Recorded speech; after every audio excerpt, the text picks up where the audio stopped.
大龄剩女头一次帮最好的朋友筹办婚礼，可总有个男人来捣蛋。她好不容易才预定了小镇上的宾馆，可那个男人却偷偷取消，并且安排了租金昂贵的靠海别墅房。他计划大家一起脚踏滑板车去海滩玩，男人却偏要开大卡车扫兴，以至于他完全成了凑人数的电灯泡，甚至在朋友面前抬不起头。但他始终坚信一定有机会在所有人面前大放光彩。可天不遂人愿，在哥斯达黎加的海滩上，唯有他的背包被当地的猴子肆无忌惮地偷走。他起初以为这只是小动物的调皮，可直到小猴子拿着背包消失在一望无际的丛林中，他才忧心忡忡的有些难过。可比起最好朋友的大婚日子，这不足以放在心上。但包里面除了宝贵的手机，还寄存着新娘的祖传婚戒，他若不寻回，那将会彻底毁掉整个婚礼。他不想看到新娘伤心，谎称绝对不能丢下包里的手机。没想到那个处处跟他作对的男人居然主动帮忙。他通过朋友群定位到背包里面的手机，可还未拟定一个计划，女人就已经急匆匆的出发。可这实在是过于危险，男人说什么都要跟他一起进入原始丛林。无奈下，女人只好勉为其难的同意。可她做梦都不会想到，这个既跟她作对又帮她忙的男人将彻底改变她的一生。刚没走多远，女人就不耐烦的到处乱窜，却差一点就踩到如枯木般的毒蛇。男人劝她不要轻举妄动，可她已经被吓得汗流浃背。男人只好慢慢靠近，小心翼翼地拉着她缓缓后退，直到走出危险区域。艾米丽这才流露出内心的害怕，这让男人十分不能理解她一无所知就敢独自擅闯丛林的行为。为了手机丢掉性命实在是不值得，可他的自尊心绝不允许说是寻回新娘的祖传婚戒。于是他谎称自己心急，是为了手机里存储着比性命还重要的婚礼演讲稿，只因新娘是他最好的朋友。可这更加的难以置信，瑞恩一点都不相信这个奇奇怪怪的理由。眼见女人开始恼羞成怒，他才给了台阶下。可经过刚刚的一幕，他说什么都不再让艾米丽到处乱跑，找个丛林专家才是万无一失之策。艾米丽已经吃到了苦头，安分守己的言听计从。他们原路返回后，开着卡车去造访瑞恩认识的那位专家。可专家研究室里空无一人，他们似乎白跑了一趟。但日历上的彩色笔记明示着那位专家去了河边做科研，研究的对象竟然是这个季节的鳄鱼。可瑞恩计划乘船沿河寻找专家，这让艾米丽想起了那条毒蛇。她心有余悸的不敢上船，可见到瑞恩一脸的得意洋洋，她绝不能被人看太扁，只能硬着头皮上了船。而新娘新郎这边继续着日程的安排，预定了8人做的午餐。可饥肠辘辘的生物还有美洲鳄，艾米丽无疑被吓得不敢轻举妄动。但可气的是，一旁的瑞恩倒是笑容满面，悠然自得。他驾驶着船只飞驰在河面上，终于在一个空旷的地方找到了专家。然而专家也无能为力，这个季节的白脸猴会在100多平方千米的范围活动，找起来万分困难。更何况他们还失去了背包里手机的定位信号，寻找到的可能性微乎其微。艾米丽绝望至极，她早就不该听从瑞恩的建议，只好这样空手回去毁掉婚礼。然而一直漠不关心的瑞恩居然要帮她继续寻找。根据专家临时发挥的建议，或许在猴群密集的树冠高处能够碰碰运气。新的可能性让艾米丽重新看到了希望，她也重新审视瑞恩的判断力。在出发之前，她要报个平安，顺便取消新娘那边按计划预定他们的那份午餐。于是他顺利接到瑞恩的手机，给好朋友打了一通电话。他发誓一定会找回婚戒，一定要给新娘一个完美的婚礼。挂断电话后，他想登录自己的社交账号，想看看前任的朋友圈，但因为网络的延迟，他便不耐烦地把手机放在一边。可手机直接落入了满是鳄鱼的水中，他惊慌地发现自己犯了错，却愧疚地装作什么事都没发生，然后一路上安安静静地跟着瑞恩去往专家在地图上标记常见的猴群之地。可刚到有着2条小路的入口处，他们就产生了分歧。瑞恩要走有地图标记的左边，艾米丽却偏要选择右边。他已经不相信男人的建议，不想再浪费大把的时间。瑞恩只好摇摇头，顺着他的性子陪他玩闹。他们走了不知多久，却始终没有见到一只白脸猴。瑞恩漫不经心地看了看地图，趁天还没黑，他已经不想再玩下去，决定在另一个岔路口走能够折返回去的左边。可艾米丽偏要选择右边，因为右边的树上挂着丢失的急救包，但瑞恩坚持要在天黑前回去。于是他们又开始争论。艾米丽在争论中拿过地图，认为猴群就在附近，可瑞恩始终不愿相信。直到树上出现一只白脸猴，他们这才冷静了下来，然后偷偷尾随猴子不耐烦地走了几个钟头，终于找到了地图上的猴群。艾米丽连忙观察一番，隐隐约约看到自己的背包，可那已经卡死在树冠的顶部。她只好指望瑞恩去爬树，却没想到无所不能的瑞恩居然变得胆怯。原来他打小就有着恐高的毛病，这让艾米丽第一次品尝到优越的滋味。为了确认是不是被偷的背包，艾米丽灵光一闪地想到一个良计，她向瑞恩要了一根香蕉，试图跟猴子以物换物。只要不爬树，瑞瑞恩说什么都愿意配合，可有些白脸猴古灵精怪的绕了后，瑞恩连忙提个醒，但艾米丽完全没有理会。直到猴子成其不备地偷走他腰上的地图，他才反应过来自己再一次的倒了霉。他暴跳如雷的怒吼一声，却吓跑了好不容易找到的猴群。但令人欣慰的是，猴子没有带走那个若隐若现的背包。艾米丽终于有了大显身手的机会，她得意洋洋地爬上树。可遗憾的是，那只是一件蓝色的泳衣。瑞恩见状笑得合不拢嘴，却因此惹毛了艾米丽。艾米丽再也无法忍受被人看不起，她委屈地喊出这几天的不满，这让她想起了对她一直都好的前任。可瑞恩也有许多的抱怨，他本来出于担心才冒险前来帮忙，却只是为了寻回那手机里可笑的演讲稿。他受够了总是无理取闹耍脾气的臭女人，可艾米丽也憋了一肚子的火气。上树容易下树难，她只好不情愿地要瑞恩弄她下去。面对强横的态度，瑞恩还是忍受了下来，可好端端的帮忙却被踹了一脚，还被骑在脖子上。更烦的是，这个女人高高在上的在耳边一条条数落瑞恩的臭毛病，要不是她弄丢了鞋子，瑞恩才不会让她继续待在肩上。可一听到鞋子被艾米丽故意留在树上时，瑞恩终于被逼迫到了崩溃的边缘。他要立刻马上打电话给新郎，赶紧带走这个天灾。可他不知道的是，他的电话早就被这个女人弄丢在河里，找了半天没找到。他这才想起把手机借给了艾米丽。随着大雨倾盆而下，艾米丽理直气壮地如实交代，她确确实实把瑞恩的手机不慎丢进了河里，可她死也不承认自己犯了错。刹那间，瑞恩已经愤怒到极点，他从未见过如此不可理喻的生物。先是骑着搞笑的滑板去海滩，接着被猴子偷走背包，然后再一次的被偷走地图，就连自己的手机也不放过。跟艾米丽相处的这段时间简直就是一场噩梦。现在倒好，他已经完全不知道回去的路。然而不服气的艾米丽连忙抓住这一点，竟说起瑞恩的不是，借着暴躁的脾气训斥他在进入丛林前应该好好学习，而不是做一个有勇无谋的匹夫。可导致迷路的罪魁祸首还不是因为艾米丽凭感觉走的小路，但艾米丽否认无理取闹。她靠曾经跟某个导游待过的经验证明自己完全没有错。她恼羞成怒地驱赶瑞恩滚蛋，可见到瑞恩无动于衷，她只好气冲冲地自己回去。可在丛林里乱窜实在是太过危险，瑞恩仍然不放心的好言相劝，可他就是不听，就是要一个人回去。但瑞恩无法让一个女人铤而走险，更何况在看不见道路还下着雨的黑夜中，他打开手电筒照亮艾米丽前方的泥路，紧跟在后面保驾护航，却由于没看见近在咫尺的小斜坡，从而他不慎坠入黑漆漆的坡底。听到后面传来撕心裂肺的惨叫，艾米丽担心地看向后方，却不见瑞恩的身影。她开始忧心忡忡，她心急如焚地呼喊瑞恩的名字，可在嘈杂的暴雨中，她也失足掉下了山坡。随着歇斯底里的尖叫，她顺着山坡一直滑到山底，湿漉漉地滚了一身泥。但庆幸的是，她终于见到了瑞恩，她悬着的心也终于放了下来。她不禁自嘲，自己还真是一个大灾星。这番觉悟直接逗乐了瑞恩。可转眼间，瑞恩感到脚上一阵疼痛，艾米丽连忙查看他的腿。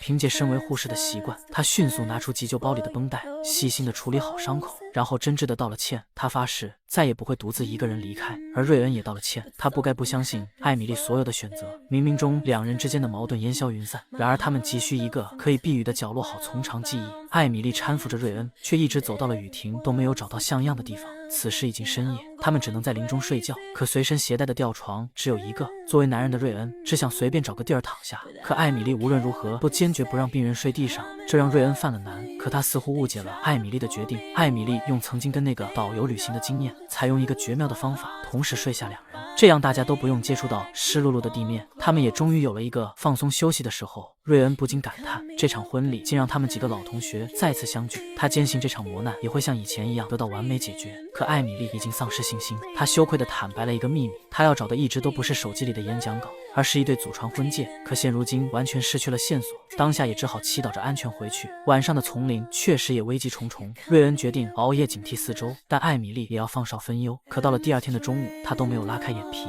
直到肩膀上闯入一只硕大的蜘蛛，她才惊慌失措地尖叫着翻下了床，吓得她惴惴不安地溜到瑞恩的身边。瑞恩见她精神饱满的样子，便开始下一步的计划。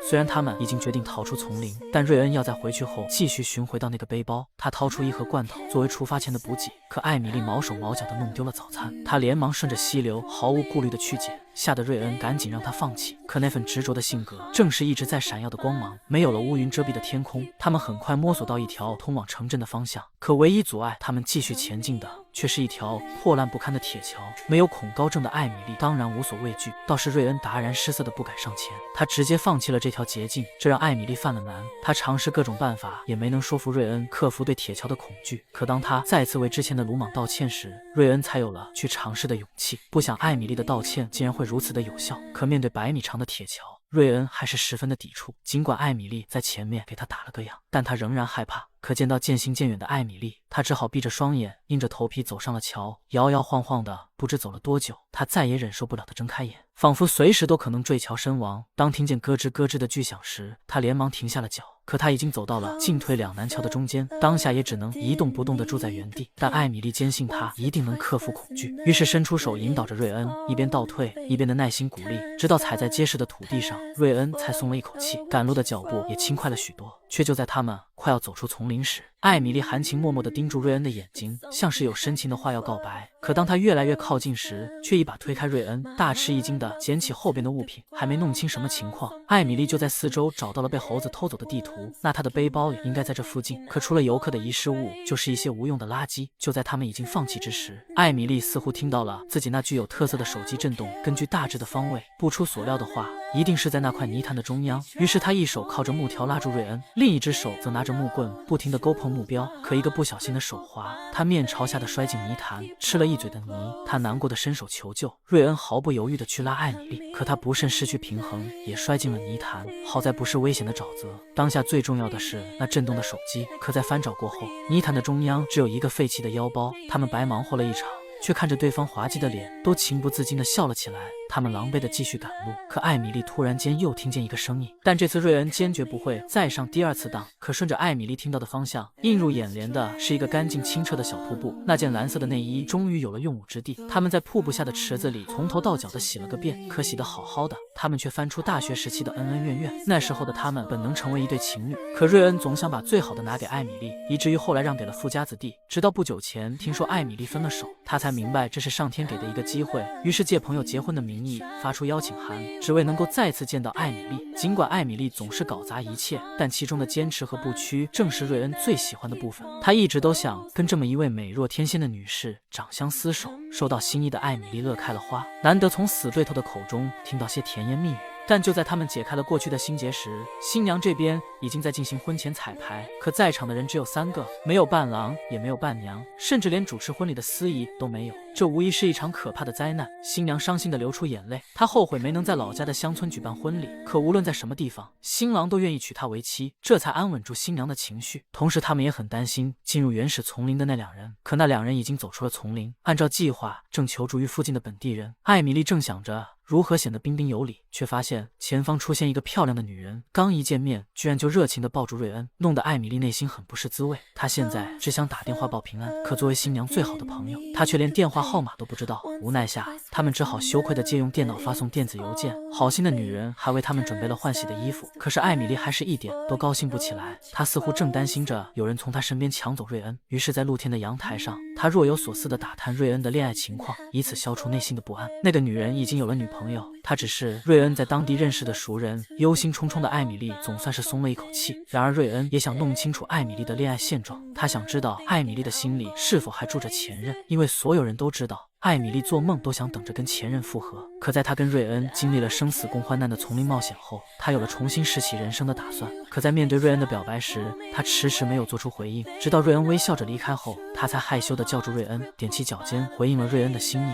可他们并没有坦诚相待，或许是火候还不够，但他们之间有了一种暧昧的关系。转眼间，新郎收到了瑞恩发送的电子邮件，他没想到失踪的2人居然经历了难以想象的磨难。庆幸的是，他们都安然无恙，并且明天就要返回海滩。可除了这封报平安的邮件外，新郎还接收到艾米丽前任发来的复合信息。然而艾米丽还完全不知情。到了第2天的清晨，他们告别了女人，踏上了回去的路途。可这一路上，他们总是时不时的眉目传情，不知不觉中回到了那片海滩，见到了焦急等待的新娘。艾米丽不停地道歉，她没能找到背包，没能寻回被委托保管的祖传婚戒，她搞砸了这一切，她毁掉了婚礼。她愿意承担所有的责任，她会加班加点的打工赚钱。可谁叫他们是最好的朋友？新娘不要任何的赔偿，只是可惜这场辛苦筹备的婚礼不得不提前终止。但取消婚礼的原因竟然是新娘忘记了聘请司仪。正是因为如此，父母已经决定把婚礼安排在乡下，这就不得不遵守一些奇奇怪怪的传统。虽然新娘很不情愿，但她已经别无选择。为了不让艾米丽过于自责，